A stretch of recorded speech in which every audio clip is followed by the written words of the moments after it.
that this morning, huh? Yeah. Wow. You know how long that would last. Well, you're in one of the first seat there, so. This is the last seat. Oh, Last thing, it's all about interpretation, apparently. Yeah. You're good to go. ready to go? Mhm. Well, call to order the November 29th meeting of the Riley County Commission. If y'all join me in the pledge of allegiance. Pledge allegiance to the flag of the United States of America and to the republic for which it stands, one nation, under God, indivisible, with liberty and justice for all.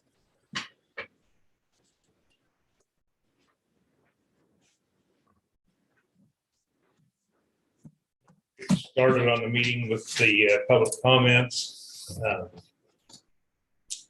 don't see anyone, including John, joining us yet on Zoom. Commissioner. Do you have comments, looks like? Yes. Good morning, Commissioners. Elizabeth Ward, Human Resource Manager. I would like to formally introduce Vivian Uccello, our new Public Information Officer. Today is her first day, and so we're trying to get her all set up and get her rolling. Welcome. Thank you. It's very nice to meet you. I'm very happy to be here and I look forward to working with you. Thank you, Vivian. Appreciate it. Other public comments, start with my, there it went. Left on the computer, all of a sudden it was blank. Oops. Oh, lots of fun. Public comments, start with Catherine. Oh, okay.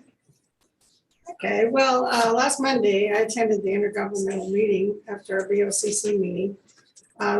Did an update on pending counties, updated land development regulations. And then Clancy Holman gave results of the voters' decision on the dark store appeal, which was denied. And then updates from all the members were held. After the meeting, I had an appointment with my retinologist in Topeka, and it was the final post-operative checkup for my eye, and everything's great. I'm on 20/20 now, so it's super. Tuesday, I met with Clancy concerning the upcoming meeting that will discuss current financials and loan documents of the Flint Hills Regional Planning Committee. I also spoke to a constituent who was refused a rapid COVID test at the health department. And I'm waiting for a written statement from the person before talking to Julie about it. It's kind of strange right before Thanksgiving.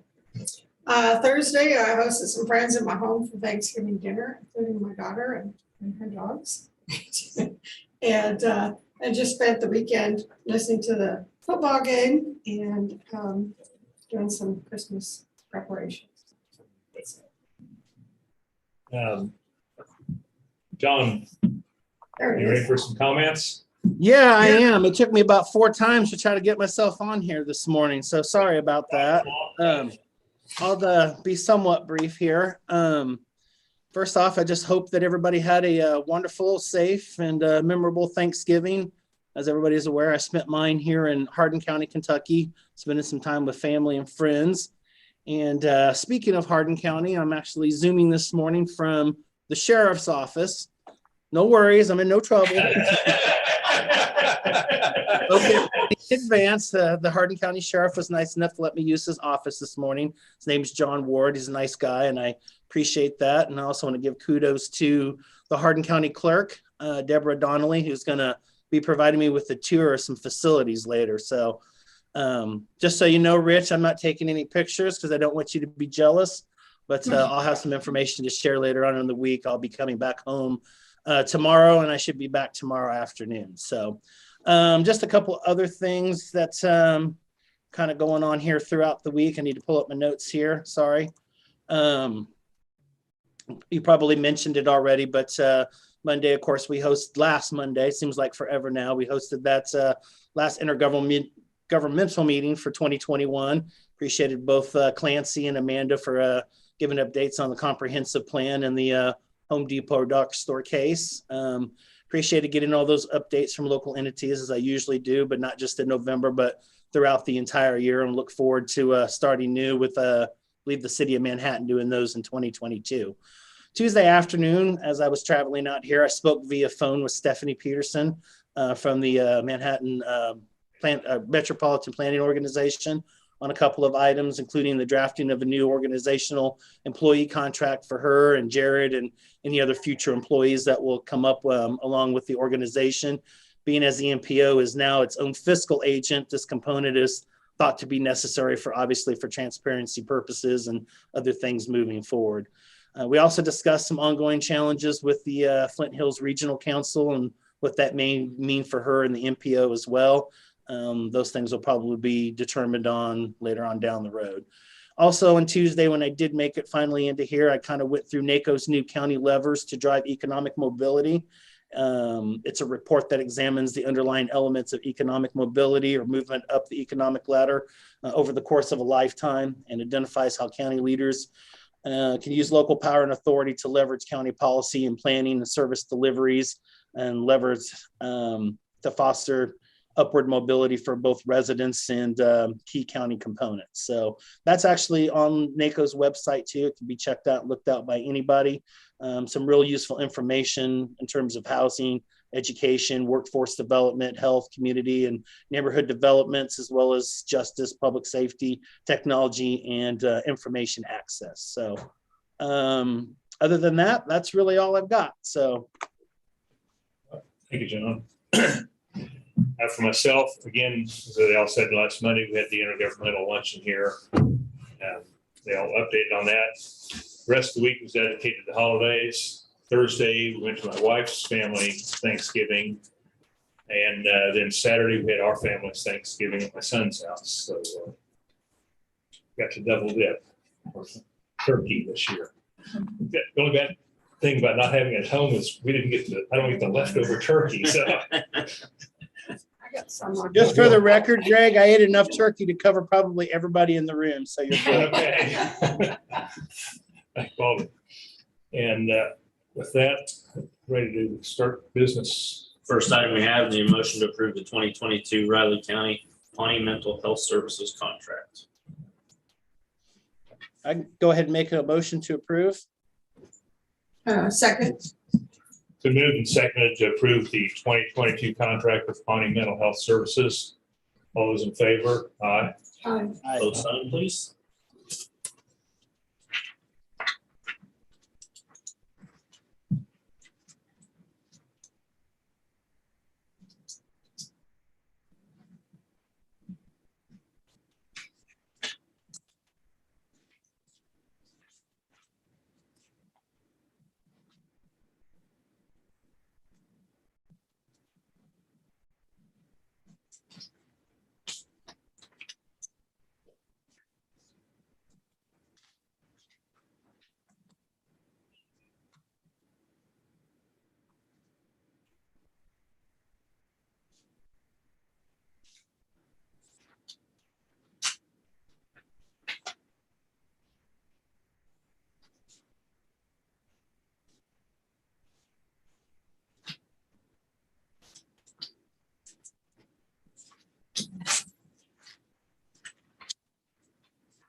Next, I need a motion to appoint the voting delegates for KAC special election held on Wednesday, January 5th, 2022 at 2 p.m. to 3 p.m.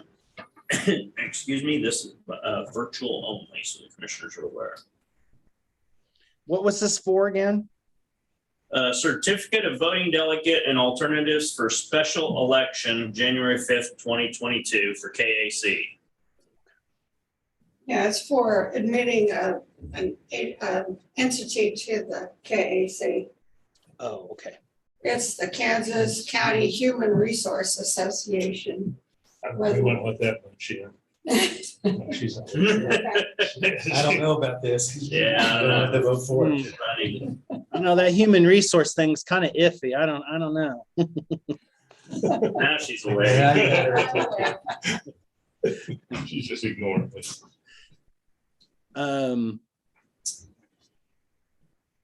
I've taken it that's just one Yeah, voting we delegate per designated county. the delegate, the first delegate and the second, the delegate, the first alternate and the second alternate.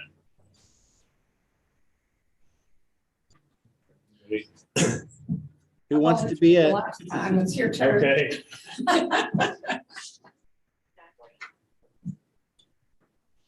I'll take it then. Okay. Move. I'll back you up if you need backup or Okay. if you want to. It don't matter to me. I've voted and stuff before. I think it's important to give everybody an opportunity. All right. Good motion. I will go ahead. I can go ahead and make a motion that we appoint Commissioner McKinley as the voting delegate for the special election on January 5th.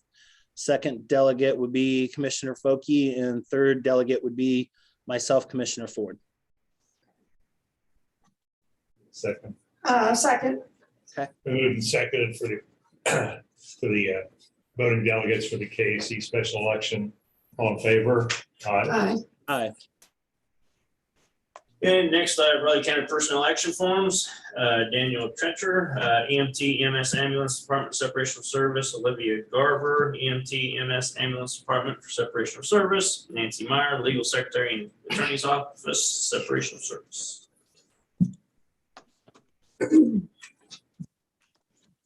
Job security, Elizabeth. Yeah.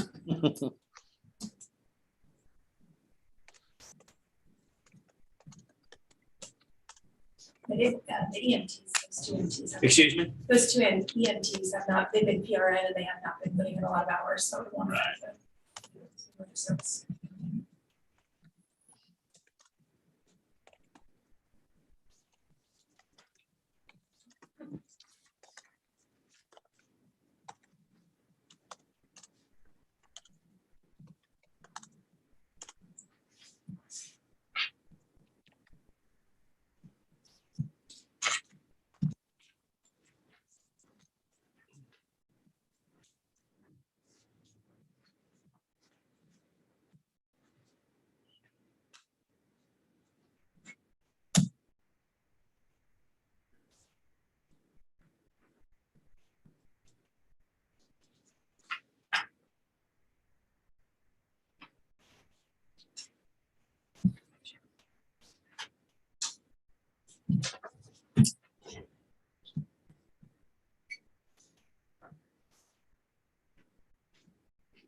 Ready for the minutes from the board is?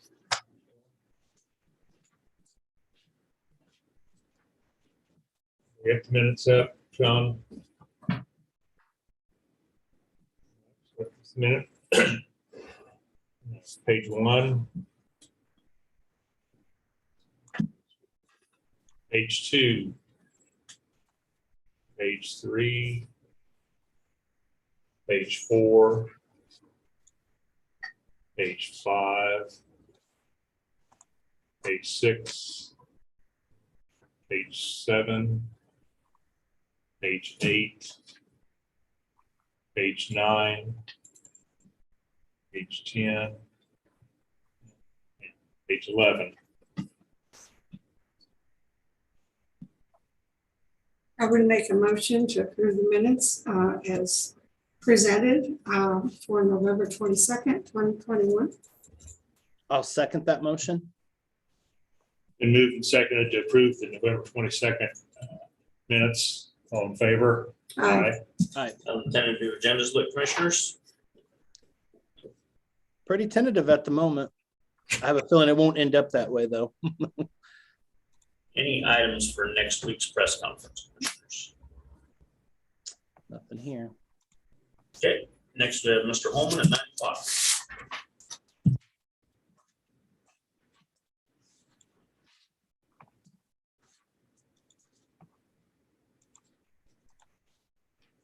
Christian, how you doing?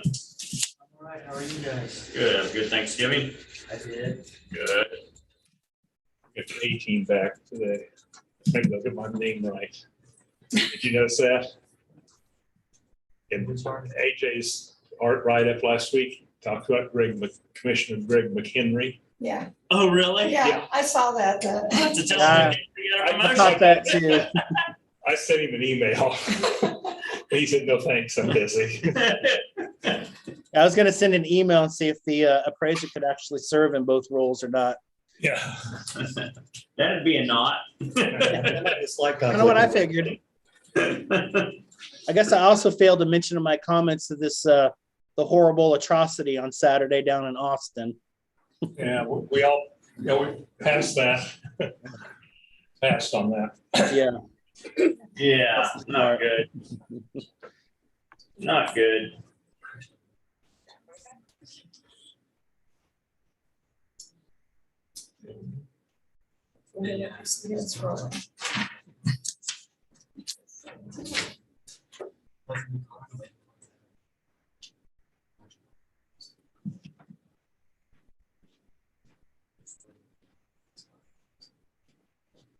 So John, you're gonna bring back plans of what our next building's gonna look like?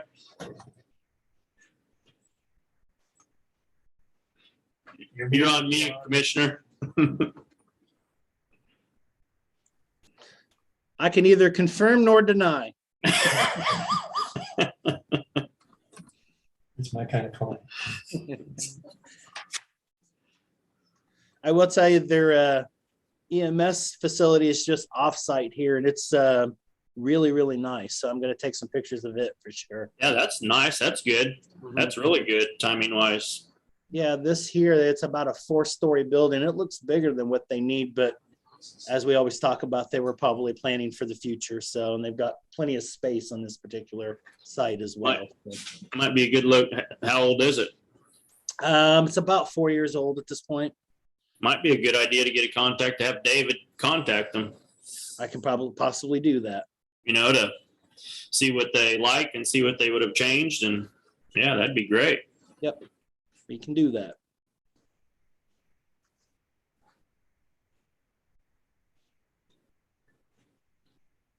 Mr. Elderman. Good morning.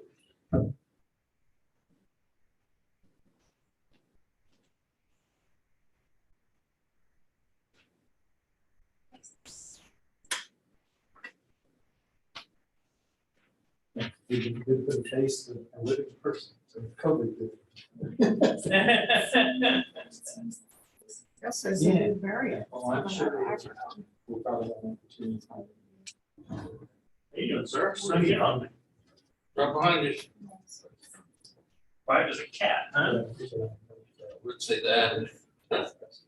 Good Thanksgiving? Yeah. Good.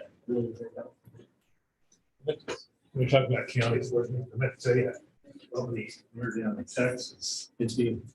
That's what county clerk's office is to look like, all paper records. Oh, yeah. Yeah. Trust me, when I was in the 90s, it was still that way here. It was. The minutes were taken via paper. I mean, I was the accountant. In the treasurer's office, our general ledger was a paper book this big by this big when I started. Yeah, like I said, the courthouse down, the old courthouse was a museum. And they had some pictures of it. Oh, yeah. We still have some of that old stuff down in our basement vault. Oh, yeah. Absolutely. Don't say anything about my age, Christian. You're telling on yourself, maybe even dating way back. Clerk began working here as a labor violation. That's where we felt Julie's, you know, she started when she was 5.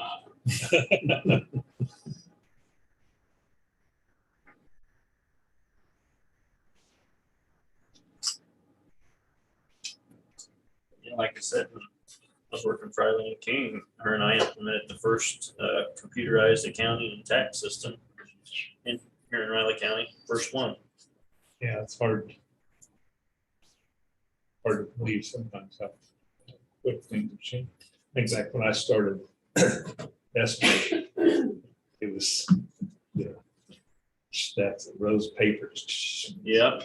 Writing out everything, calculating all the right costs, and then you have several pages. And what you did, at the end, you took a, adding machine with tape and added the thing up, and then you always took someone else, check the tape. Mhm. I'm sure you guys had to sit. Oh, yeah, for Run the sure. tape and check it, and then Yep. pull them off and try to match. Then when you change something, something got a new price, and you had to go back and revise everything. Yep. And then, and everything came in the mail, it wasn't faxes. The first thing we went computerized before that system was Excel. So basically taught Excel to myself, Excel yeah. spreadsheets And that's what to do distributions and that's what once we got, was Excel, I did everything on Excel. Built my own forms for everything. There were some available, I never did. Well, that's Then why I with built all my own stuff. their first computer system, like I said, I mean, we were basically at the bleeding edge then, when the company we were with, we were basically helping them develop it as they're implementing it, and so I would know it as much as their installers, and at the conferences they used to have, I'd be one of the presenters, and they'd come across a question from a clerk, a lot of times they'd look at me, because I was the one using it, and so. Yeah, it's changed a lot. And then big thing, faxes came in, so, oh man, you get all this stuff, so they didn't, which actually caused problem, because it used to be everybody would mail in their votes ahead of time, to make sure you got it. Well, then faxes, you didn't get any those prices till that morning. Yep. And then now there's nobody gets fax anymore. I know, they don't, the fax went away pretty quick. Because when I was in Leavenworth, we even had 2 fax machines, but on bid day, there'd be so many coming in. Gotcha. They'd get stacked up and you miss some, because we had 2 machines going. Yeah, it's amazing how quickly technology's changed and advanced. And It was the old, the first fax, it's had the old heat thermal paper. That, if you left them laying in the sun, it disappeared. yeah, we had the old dot matrix printers that were all double and Sounded triplicate. like, sounded Loud. Well, they had, we ended up with, they built that, because it was in the office with 2 bookkeepers, the noise, so it was right. They built a box or a sound box around it with a feed to come out of the top. Oh, really?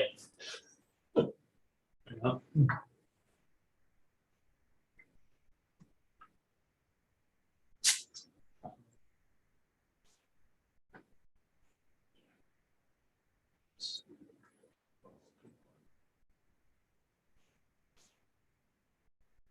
So when we first got computers over there at the treasurer's office and I worked for Eileen King, we got mice were new, and no one knew how to operate them. Eileen King, told us to get on there and play solitaire to learn how to operate a mouse. It's kind of our training on. Yeah, seen a lot of changes. No, that was a directive from the boss.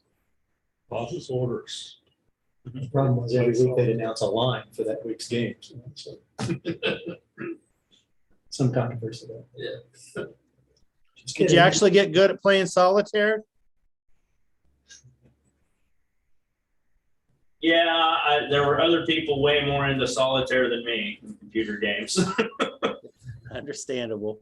I'm still not into that stuff.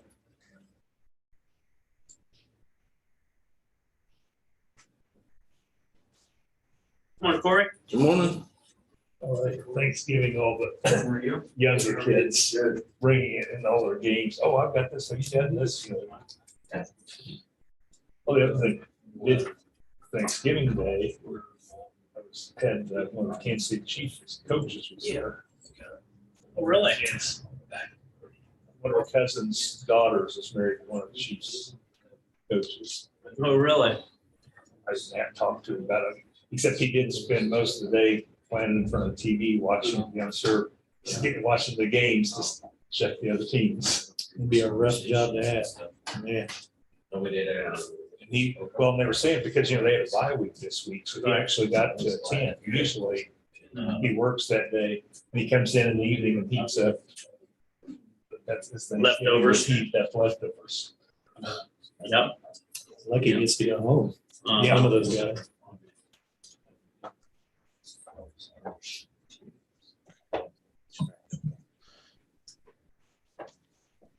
it was a good buy coming off of the 92. Denver helps us out. Weak Chargers. So next week we play Denver.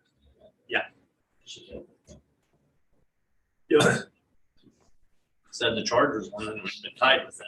No, that's his. I thought it was Denver's. I mean, they're all, nobody's very far apart. Division right now.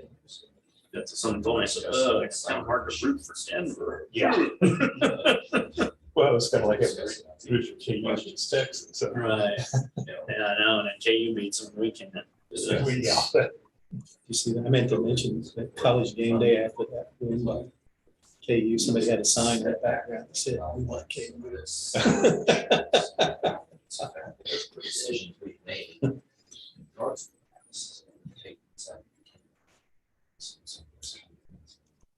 KU scored 50 against them, we scored 17.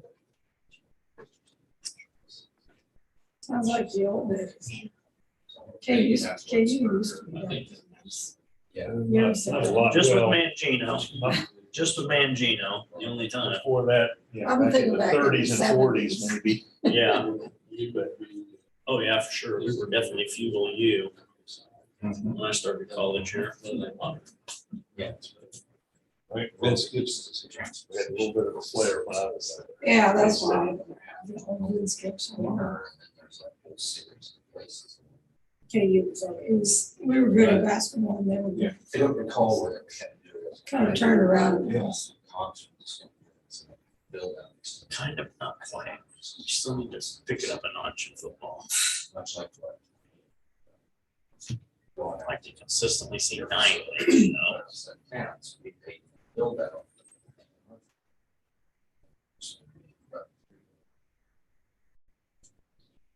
It was a big distance, almost. Yeah. Dude, it was- Tyler, he said he was warm, well, he dressed and warmed up. Just said, my ankle, knee, Yeah. whichever it was, wasn't quite strong. He didn't think he had the mobility. That was the best thing we did. I started here. We didn't look good. It was a connection. Probably, and, you know, if you're that way, you don't want to be out there and get a kid again. Yeah. Let's call him Tyler. Skyler.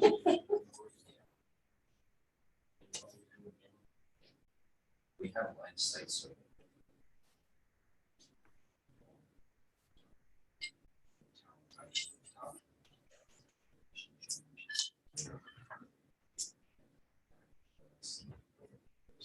Yeah.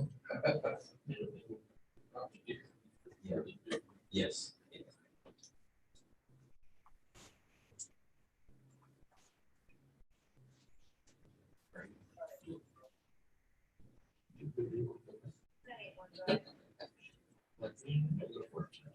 Yeah.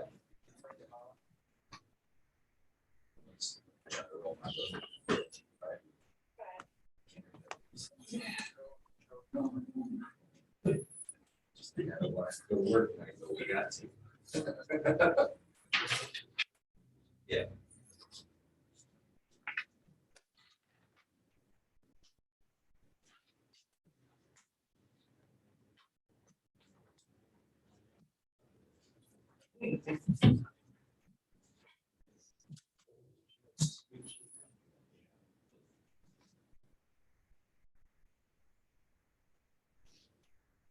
This is just working, this construction. It's for Florida right after Christmas.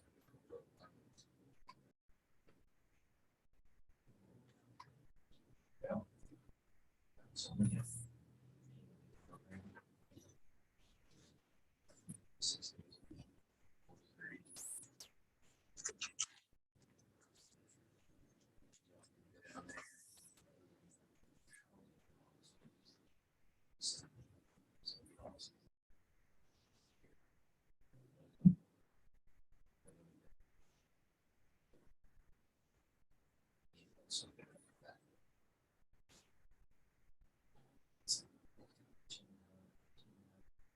Something Chinese crane operators certified.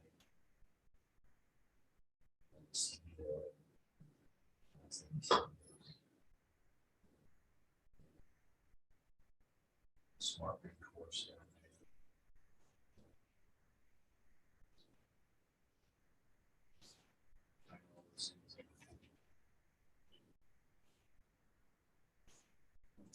It's 9 o'clock, Nancy.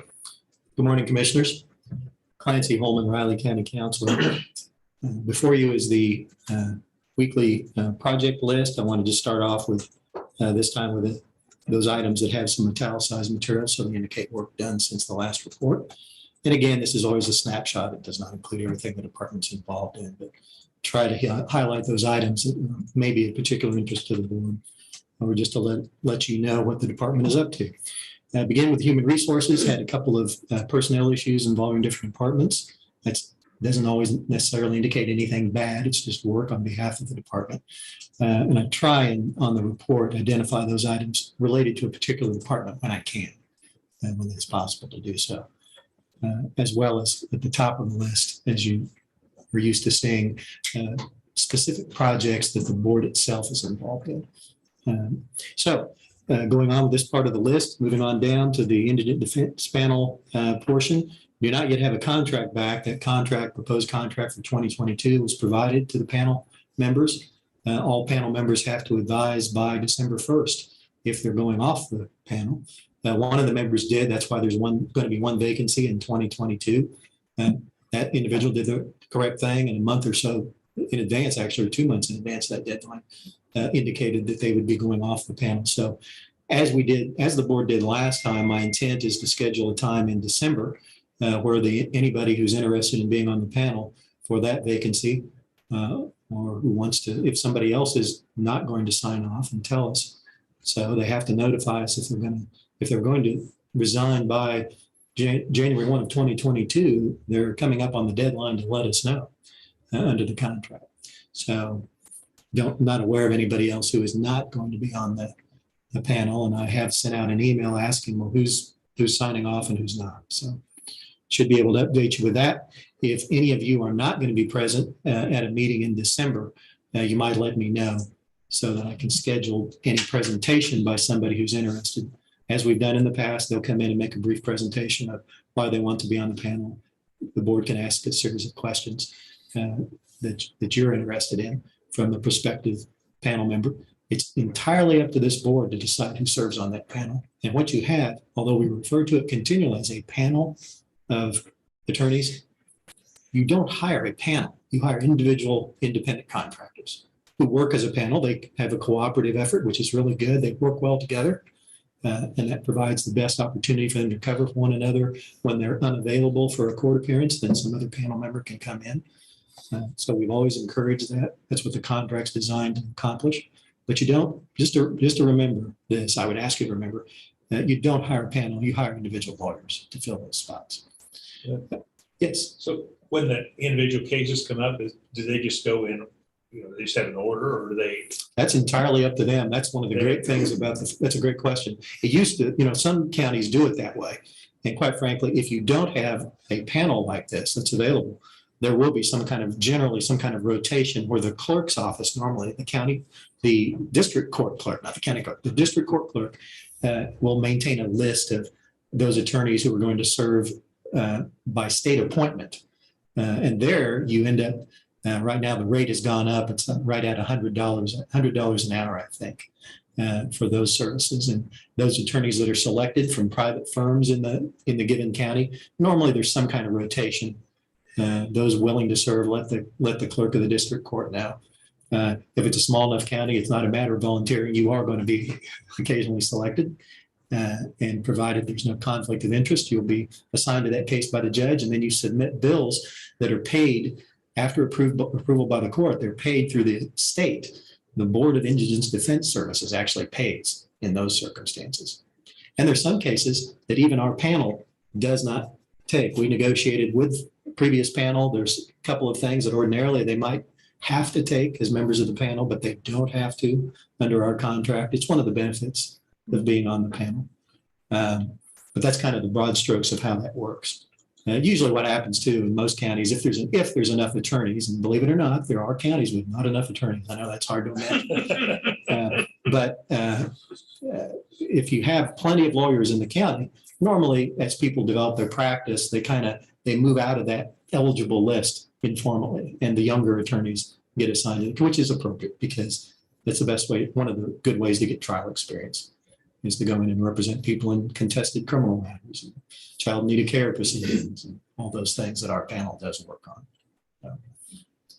Yeah, I have a question. please. Certainly. We keep these attorneys on retainer and then we pay them per hour, or They're how not- does that work? That's a great question. They're not on retainer. They get a flat amount each month. It's close to $60,000 a year. It's not quite 60,000 right now, but you get that amount, a monthly amount by the contract to make sure you're available. And basically that's the commitment they're making, that when the clerk of the court notifies the panel members that, hey, we've got a case coming up, an emergency hearing in a child need of care case, then somebody on the panel is going to have to take that case, and they have to show up, establish an attorney-client relationship with that person. And no matter how many hours they work on that case, they don't get paid more. They don't get paid by the hour. They are paid a set amount each month. And again, that's one of the benefits because they're available. That's the way the county maintains a good control over the cost of this service to the extent we can. It's an obligation. We have an obligation to pay for appointed counsel if it's not one of those types of cases that state statute assigns to that Board of Indigent Defense Services. All right. Certain cases are theirs. The rest belong to the county. Under the wisdom of the legislature, it's our financial responsibility to pay for counsel. If somebody's facing loss of parental rights or jail time, they're entitled to counsel, whether they can afford counsel or not. And over the years, that right to counsel has been expanded. And in child in need of care proceedings, it now includes grandparents. It's not just the natural parents or adoptive parents of the child. It broadens. And for that reason, it gets sometimes very difficult to get enough attorneys involved in a given case because each one of those people has to have their own lawyer. And it's quite a juggling job for members of the panel and for the clerk of the district court and for the judge. Because the judge, it's the final responsibility of that judge to make sure that people who are entitled to counsel based on their indigency status, that they get an attorney. And sometimes you end up with a child need of care case where you've got multiple members of the panel involved. And if that happens and it uses up enough people on the panel because of, say, conflicts of interest or it's simply unavailable because they're in another trial, then you have to go off panel. And then the county pays that rate under the contract, the $100 an hour or so for that person. And it sounds like, I will tell you, that sounds like a lot of money. Given the time that is spent on it, it's not a lot of money. For a complex case, particularly one involving multiple parties, multiple attorneys. It can eat into somebody's ability to successfully manage their private practice.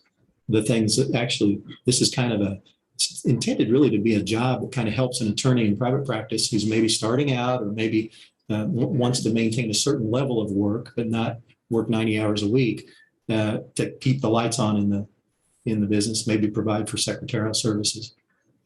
It's not a way to get rich. I would never claim that. But it's a good, fair subsidy to someone, I would say, who's going to be flexible and help the county out. Might want to discuss how one's kind of the lead. Yeah, we have had in the past, and that's a great question because that's even morphed a little bit. We have had an administrative attorney for the panel, somebody who wanted to do that. They got a slightly higher monthly stipend, not a lot, but for the privilege of managing those attorneys on the panel, trying to make sure that somebody's available. The panel asked for that, and so we did add that to the contract. During the current contract, the panel indicated they didn't want to do that anymore. So that's no longer in place under the most recent version of the contract. But that's their request. We try and be flexible with them because we try and strike a balance. What's fair for the panel members? And what's fair for those, and what's fair to the county and to the taxpayers who have to fund this service. As I said, it's not a guarantee that someone is going to make a great deal of money serving on the Indigent Defense Panel, and that's why it tends to have either attorneys that are starting out, or it can be in several categories, or people who just are committed to this type of work. There are attorneys who believe that this kind of work is very important, and they really kind of make it their mission to do it. And all the credit in the world to those folks. We have those too. Over the years, we've had people of all different professional motivations that want to be on the panel. But the thing to remember is it's up to you to decide who's on that panel. That's the one, much like the board's primary control, if you will, or primary means of managing the county, your primary responsibility is the budget. You can argue it's not the arguments could be made, is it the most important or not, but you make those funding decisions on behalf of all the taxpayers, as you know. So this is just another service that the county is obligated to provide on some level, as I described. And we try and manage it through individual contracts with right now 6 lawyers on the panel, one opening effective January 1st of 2022. And we usually end up putting the contract in place in the weeks ahead of the deadline. This is just what happens. And so that part of it's not enough.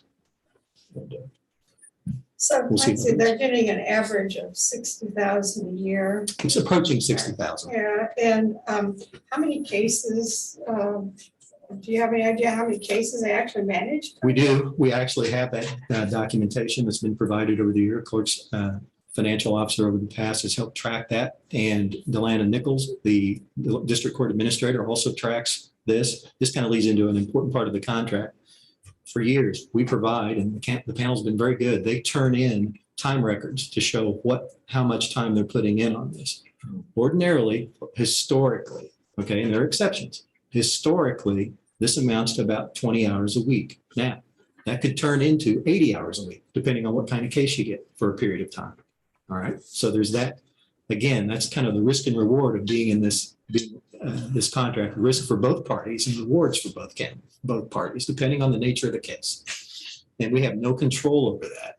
But we do insist that they turn in time records. And over the years, it has been consistent that it's about an average of 20 hours a week.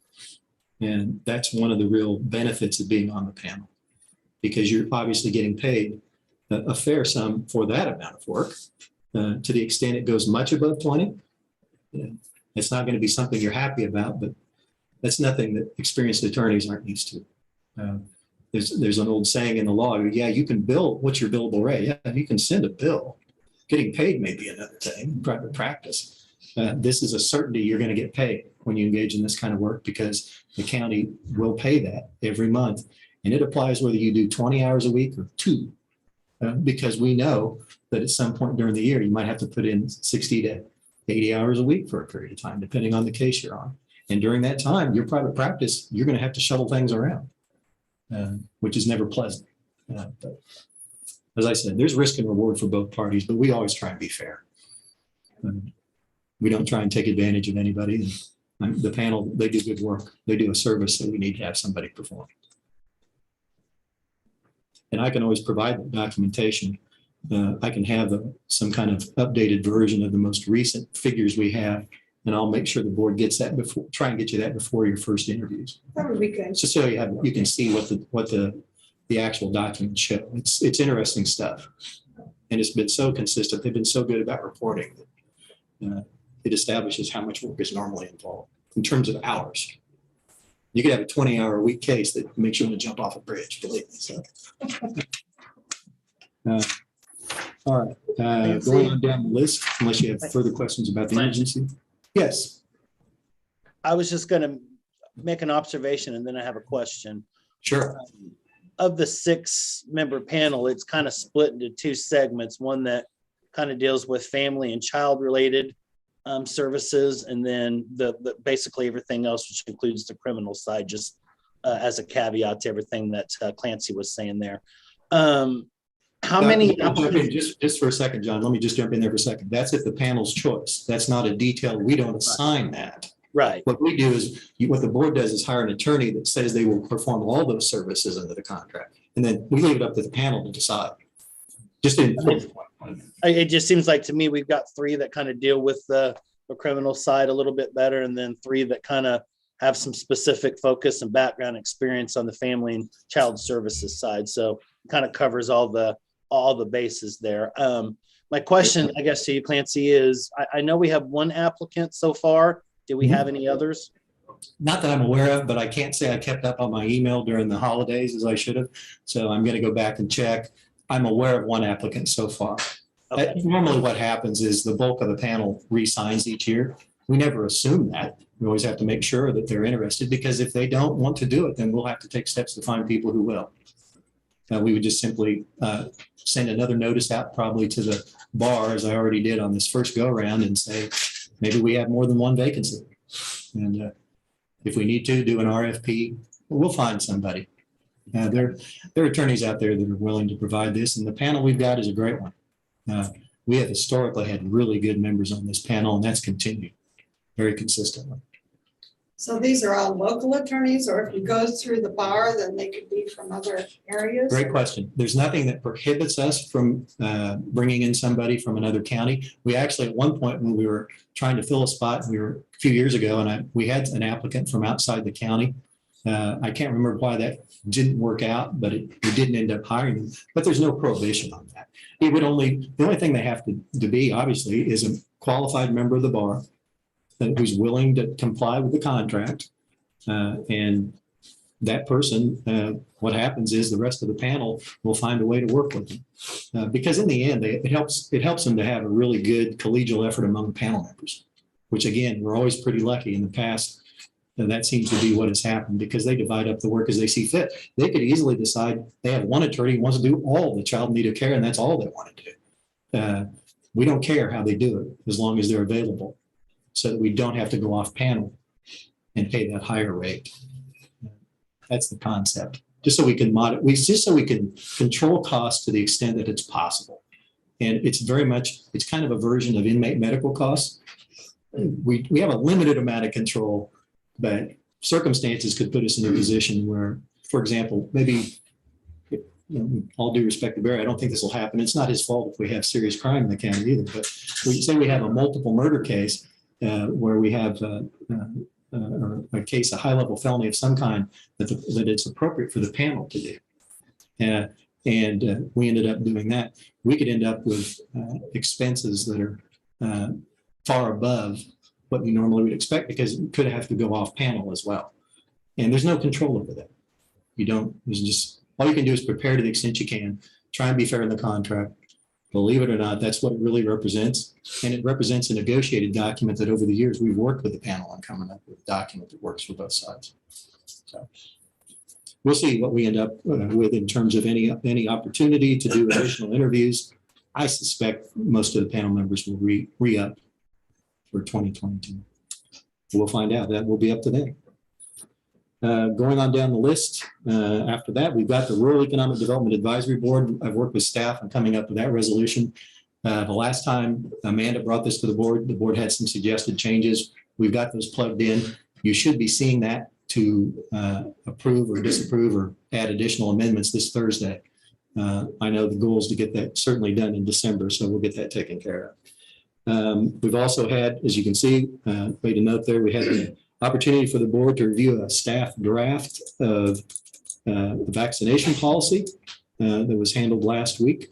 And we've also, I have gone ahead and registered for the National Opioid, I cannot say this, the National Opioid Litigation Settlement. I have registered for that, and I've got a couple, I did see a couple emails came in. Looks like they came in this morning on that. We should get some additional paperwork that I'll bring back to you, sign off on, and do the next step to see if the county can get some portion of any distribution of funds in that. And I believe that is the last italicized matter. Yep. We've also got the, let's see here, contract for Archive Social. And although it says that I'm going to present that to your review and possible approval of this public meeting, I don't know that I got that on there. So, Yeah, it's on. is it? Okay, good. It's on. I didn't remember that actually got put on. Thank goodness. It is. All right. I was about to say, well, you'll see that Thursday. So glad to answer any questions you've got. I've got about one more minute of time to steal. Well, I just, I don't understand the dates and the timing on this contract and what the necessity is for it. Which contract? Archive Social? Archive Next Social. item. Sure. Or is that, yeah, that's the next item. Yeah, we can talk about that probably during Okay, that? 'cause it's under. It's under on right now. 11 o'clock. It's Yeah. under this section Oh, okay, all right. of your time. I'm sorry, I didn't realize it plugged it in there. Well, here's a message sign. No. The archive social contract is designed to be a repository of the communications the board gets on social media, on all the various platforms. Because the problem that's existed over time is that the platforms themselves control access to that. And if there's a need for us to go back and get a communication to show that something was discussed, not discussed, or discussed in a different way from the point of view of the county, and that you could use your imagination to come up with all kinds of ways that that might happen, because think email. And routinely, if it's email, we've got a server where we can go back and we can print out if somebody's in the county is accused of some kind of legal default of some kind. We can go back and demonstrate through email, this is the communication that actually happened. We can't do that effectively on those other social platforms outside our control where we don't have the server. Think of everything, Twitter, think of all the things that I can't even name what all of them are. About the time we know the list, they'll be in. But this is a company that preserves access to those items.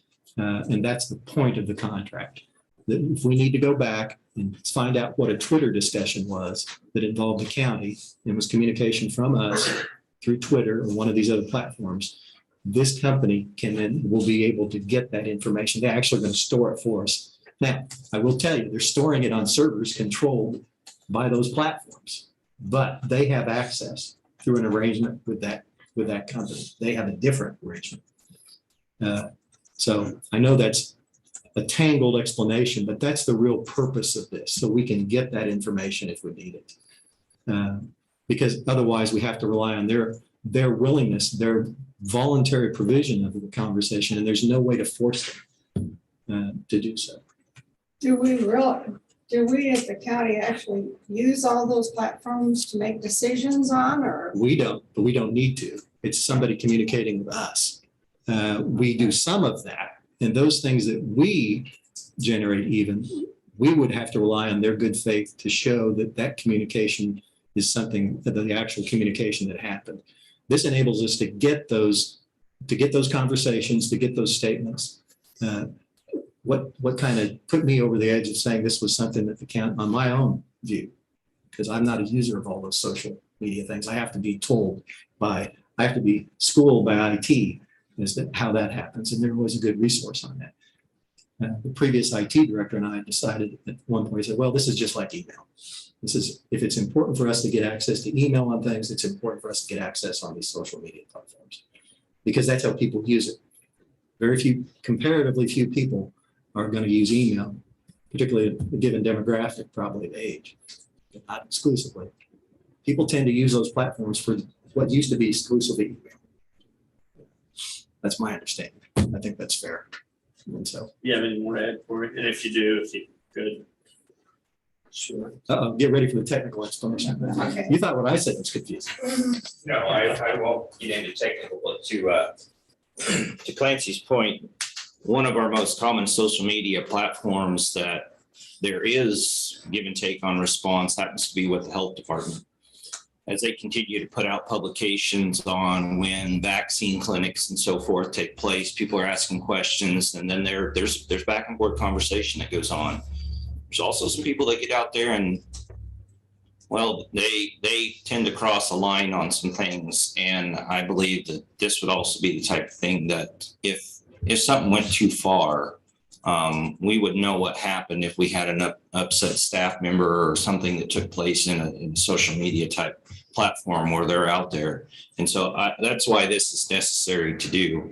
And it's only going to grow if we're trying to create a brand and so forth for Riley County and put us out there better, especially when we're trying to reach out to increase those that apply for positions and so forth. We're going to have an increase in social media, and it's necessary for us to be able to archive those things and know what we did and look back on it, especially if it were to ever go into a legal matter. This would be able to, be something we could have reported on.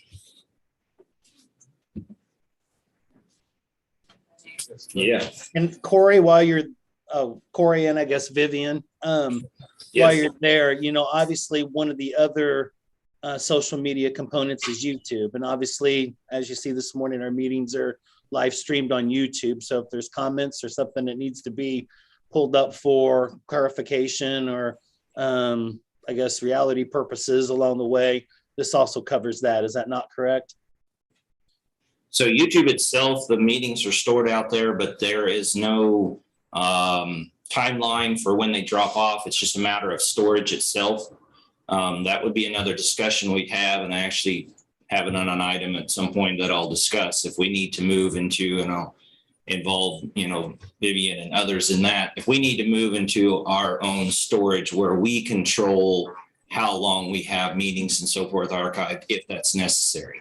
And I say that's necessary. We have official record in the, in the minutes and so forth, but that would be clearly your guys' decision on how you want to go forward with that. But how long the meetings go back vary based on YouTube and their storage, not based on anything that we set as far as a 3-year or a 5-year or anything of that nature. So. And I think Commissioner Ford, were you specifically asking about any public comments that are made kind of in the comment box related to commission meetings? Okay, and I'm not sure about that. I mean, I just try to look at all the bases there, and somebody could make an honest to real threat against one or multiple people that would be at a particular meeting at a given time. And, obviously if this is covered underneath that, then you can obviously pull that up too if you needed to. Let's hope that never happens. And I don't believe in the year and a half or so that we've had this up that has, but if it's always about the if. I will have to look, but at last I recall, we turned off public comment, I believe, on the YouTube channel for those reasons of it was getting, it was crossing the line on some things that were being said, and it was turning into a personal communication platform for people outside of, they were sending messages back and forth and so forth. And so we turned that off on our YouTube channel. Now, in saying that, I'll go double check as well. But yeah, we had some discussions early on when we did that, when we added that. So I actually wasn't aware of that, so that's good. I don't know if, and this is probably a Clancy question, are we allowed to do that? Oh, yeah. You can handle it. Oh, yeah. Yeah, yes, Commissioner Ford, we are allowed to do that because, again, what's guaranteed is the ability to see what's going on in the meeting, to be aware of it. It's no guarantee of participation. Okay. Open meetings is nothing about that because the county has to get business done. The transparency element is satisfied by having this, and actually it's going beyond what's actually required, in my opinion, to have a video stream of the actual meetings. And they're open for anybody who wants to attend. But attendance, again, on the kind of description you're having, where there's disruption or that kind of thing, there's no right to do that and no right to participate in a meeting. It's really just like a county commission meeting here. Someone can attend, but they don't necessarily have the right to speak. It's up to the chairman whether they acknowledge someone to speak. And so it's based on that, John. Okay. That satisfies my question. Thank you. And I just had a brief comment. I used Archive Social in my previous job, and primarily to satisfy open records requests. Since those communications are subject to open records, we needed a way to be able to access them and provide that. So that, to me, was the most practical and useful application of Archive Social. So in this contract, it really doesn't, it says for 2021, but it doesn't talk about what we're going to do going forward. Is there some No, it contract automatically, that continues? it renews each year. Okay. And it's the contract itself, one of the reasons they signed off on it is it provides the amount that's payable this year, which is a prorated amount. And then you have the option at the end of before the end of each 1-year period, anytime before the end of that, to decide you don't want to continue. And they can get out of it too. Both sides have the ability to stop this if for some reason it becomes a problem to manage or something.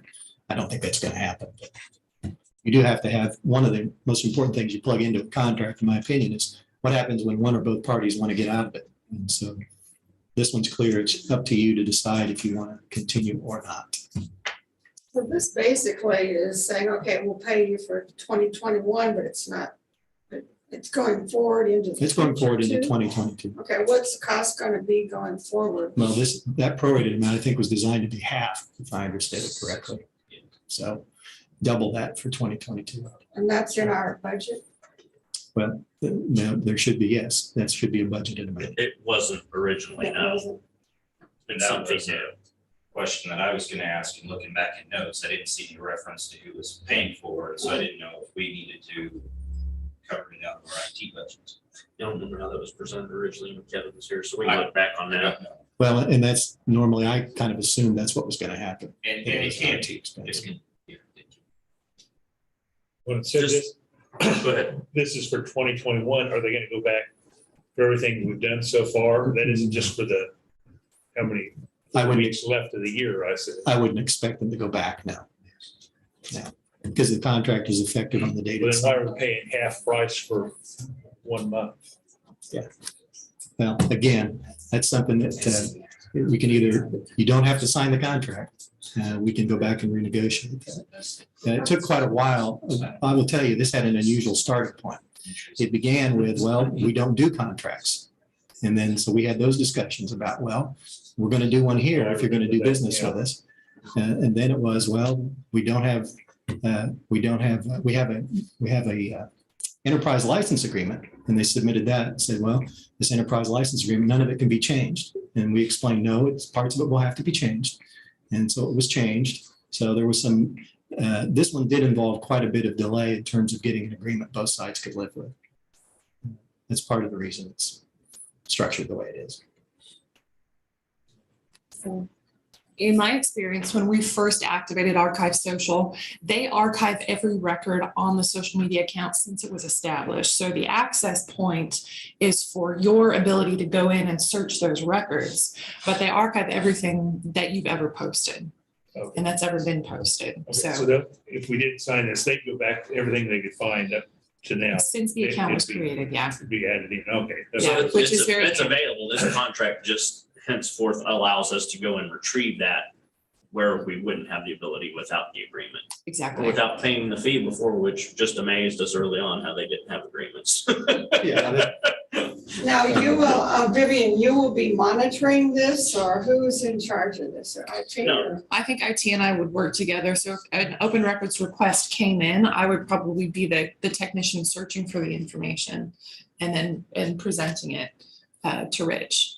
But we'd work together to manage the account. And I probably, since I have access to all the social, or I will have access to all the social media, I would connect all of the accounts and. And we work closely on open records requests, especially the more technical ones, Clancy and in particular Craig in the counselor's office. So what happens if a threat does come in? Do you have a procedure for that? So the threats are a little bit of a different Yeah. animal, and it's my first day, so we'll have to Well, yeah. talk about exactly what the procedure What is. would you do? What is IT or class ed? That'd be a question. We that- have various levels of threats from time to time on both personals or organization. Yeah. Yeah, normally that'd be just like any other private organization. If it does appear to be some kind of real physical threat, obviously we'd make a police report. Law enforcement. gets Law involved. enforcement would get involved. So we take those kind of things very seriously. Thankfully, they're very, very rare that they're that level. Mhm. And sometimes you can tell, well, we make an evaluation. We take threats seriously. Mhm. We don't ever minimize it, but we do try and make a rational evaluation. Is this a real threat? Is this somebody that, okay, they just flew off the handle and they need to be talked to some? And so, I mean, we would approach it just like any other business would.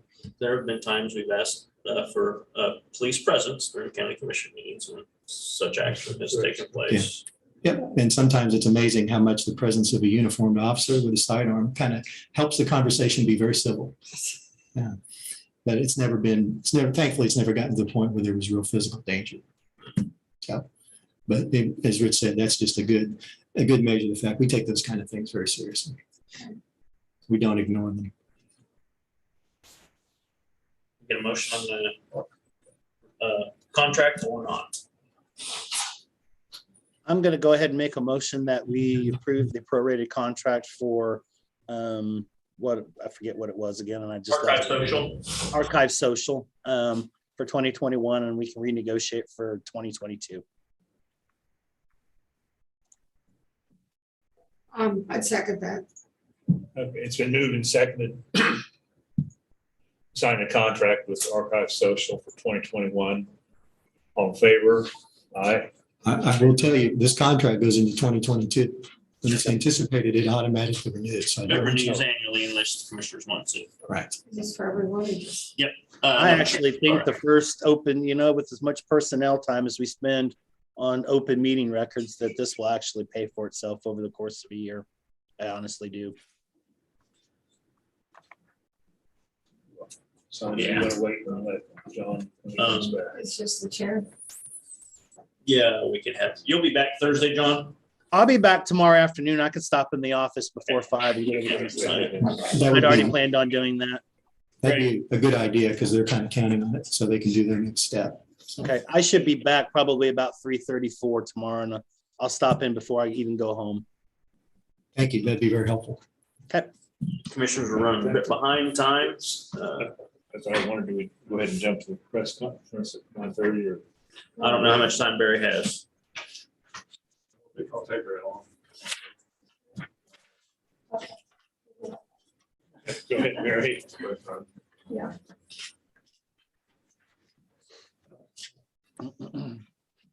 We need to fill a position, office manager. Again, although we believe this time that we'd like to, just advertise the position internally. It is within our budget to fill that position. That position is necessary for the functioning of the office. So I would ask permission to advertise or post that position internally and hire. And just to add on, we do have a current interim office manager, and we believe that person will apply if he has the opening of that position. And so we do have a pretty strong candidate. That's correct. Does that mean then we'll have another position to hire that person later, just for? Yes, it will. Okay, Yeah. that's fine. That's fine. Yeah. No, we do have a pretty comprehensive staffing strategy. We've been working through a couple concerns and then just kind of trying to reorganize the entire office to make sure that people are in the right positions and that we have the right positions to really support the county attorneys. So yes, there will be probably likely more than one position to fill, the way that kind of goes down, but we do have a plan for that. Sounds good. And then I think there was a second issue on the trial assistant that I believe Ms. Ward had submitted to you as well. And so we would like to reclassify that position. Yeah. And so that's a change. That's one of the things I was discussing. It's a change from one type of assistant to a trial assistant. Currently, Barry has one administrative trial assistant, and really the needs of the office with his assistant county attorneys are two. He needs to have two. And so changing one position to another, not asking for a new position, but you'll see on that portion with the budget, there is a grade difference. Fortunately or unfortunately for us, we have someone retiring who's at step 16. So in our budget, we have more money actually budgeted than what we would foresee a new position in this higher grade being paid. So you can see that there actually is we'd be spending less money even by filling the higher grade position, if that makes sense. So that'd be a starting at the lower step. Absolutely.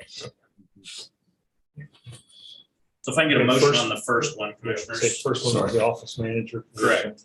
I'll go ahead and make a motion that we approve the request to fill the open position for the office manager in the county attorney's office. I would second that. Been moved and seconded to approve position action form for an office manager for the attorney. All in favor? Aye. Aye. Then commissioners got to get a motion to approve the position change from legal secretary in the county attorney's office to administrative trial assistant position. I'll go ahead and make that motion that Rich just made. I would second that. It's been moved and seconded to change for the position change in the county attorney's office. Administrative trial assistant position, all in favor? Aye. Aye. All three, please. And now it's time for press conference. And I will add one last thing. If anybody deserves raise this year. It's Miss Ward. She's given me this. She's done a great job in helping. This has really been a benefit. So they want to pass it on. Thanks, Mary. Appreciate it. Thank you. Commissioners, I just want to make sure that we're totally clear. That second position would also be opened internally, is what we're requesting. Yes. Thanks, Mary, for coming over and waiting around. Thank you. Is that 4 minutes?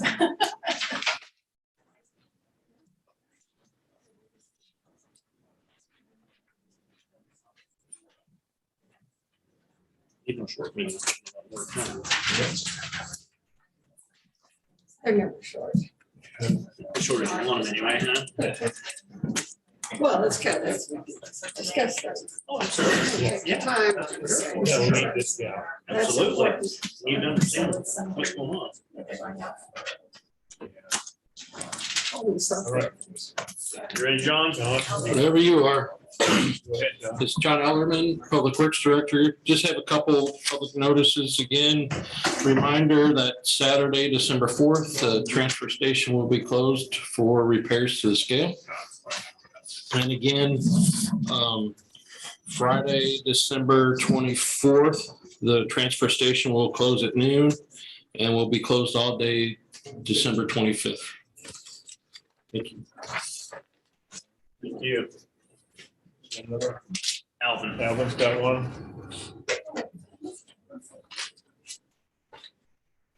Alvin Perez, Operations Manager. Public notice put out on that bridge replacement project down on 62nd Avenue. That's the one between the Wildcat Park parking area and the actual park. That's that little structure that we had damaged in the flood. So we're in the process of getting it ready to go. So it'll be closed. Okay. Thanks, Any Alvin. questions? Next, commissioners, it's time for David Adams.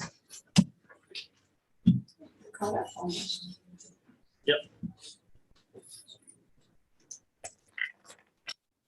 One more money. I'm always after more money, aren't I? John. John's more expensive than I am. That is true, actually. Good morning, Commissioners. David Adams, EMS Ambulance Director, and I'm here with we discussed this very briefly last week at the CIP for a purchase price amendment. Earlier this year, you approved a new ambulance, and we've been waiting on that chassis. And so since we've been waiting on it, we haven't made any payments for that. And Osage Ambulances, who is our contractor, were notified that by Chrysler that their fleet incentive for government entities went away effective immediately. Since we had not paid for the chassis yet, that meant that there was an increase in the cost of our chassis. And so they're asking us to cover that difference. Since that's the real cost of their chassis, no more than $5,000. They don't know the exact cost yet. But they said somewhere between $4,000 and $5,000. So, Do they have a schedule yet? in their letter, they said late spring, early summer 2022 delivery. So the chassis has a VIN number, which the first thing they do is they create a VIN. So that means that the chassis is in production. So, and they're ready to go, but they're just waiting. They can't do anything until they get the chassis on site. But yeah. I know that they're pushing it out. Right. Yeah. Yeah. So we've, I didn't realize that that's how they did it. You do a VIN number, which means that the chassis is in line now type of thing. So, but we have a VIN number. Okay. So hopefully by summer we'll have it. And what, does it behoove us to make a down payment on future purchases like this? That I don't know. That's a heck of a question. I don't know if we can. That's something I can certainly ask. I don't think it'll change a price increase along the way, even if we did. Yeah, that's a heck of a question. I don't know. Yeah, because it sounds like they just made a change in the process, and maybe if we'd had a deposit in, they might not have. Yeah, they might have bought it. They may have. I don't know. I can ask Osage if how that would work. But they said Ford is going to do the same thing just any day now. So Get a motion, commissioners? I would make a motion that we approve estimated cost of $5,000 to cover the increased cost of the chassis. I'll second the motion. Been moved and seconded to approve the additional $5,000 to cover the cost of the chassis on the Florida ambulance. All in favor? Aye. Aye. All right, thank you very much. Thank you, Commissioners. Thank you, Dave. Appreciate it. Welcome. I meant to text you this morning and I got sidetracked. That's it. Do you have anything else, John? Although I'm not there in person, I did want to take a moment and welcome Vivian aboard. Glad you're here and look forward to working with you. Oh, I'm sorry. It's Elizabeth's fault. I was just going to say, welcome aboard. I'm sorry I'm not there in person. I'll be back on Thursday, but wanted to welcome you aboard to the team and I look forward to working with you. Thanks, you too. Mhm. She was talking to me about the Zoom link for these meetings. So It was related. You all said anything? Don't have any other business, Commissioners. Motion to adjourn. I would make a motion to adjourn the meeting. I'll go ahead and second that motion on adjournment. Been moved and seconded to adjourn